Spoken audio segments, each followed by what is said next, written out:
Helicopter খবর দে। এবারের ঈদে মুক্তি পেয়েছে শাকিব খানের বরবাদ সিনেমা।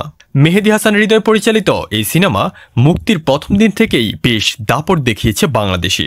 আয়ের নিরিখেও এগিয়েছিল এই ছবি। দেশের প্রেক্ষাগৃহ কাঁপিয়ে এবার যুক্তরাষ্ট্রে ঝড় তুলে দিয়েছে শাকিব খান অভিনীত বরবাদ সিনেমাটি।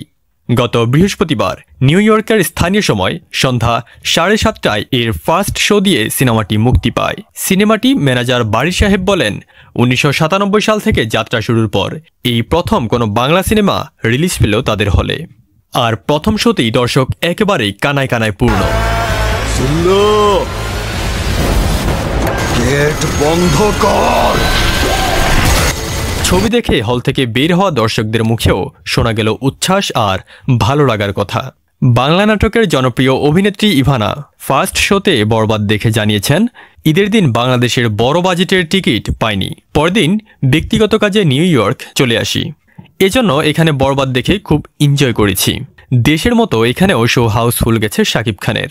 এসকে ফিল্মস ইউএস এর পরিবেশনায় যুক্তরাষ্ট্রে মুক্তি পেয়েছে মেহেদী হাসান হৃদয় পরিচালিত বরবাদ এবং আজ কানাডার দর্শকদের জন্য রিলিজ পাচ্ছে ছবিটি। এসকে ফিল্মস সূত্রে জানা যায়, প্রথম সপ্তাহের তুলনায় দ্বিতীয় সপ্তাহে আরও বেশি থিয়েটার পাবে বরবাদ। যুক্তরাষ্ট্রের বাঙালি বসবাসকারী এলাকায় বরবাদ নিয়ে দর্শকের আগ্রহ তুঙ্গে।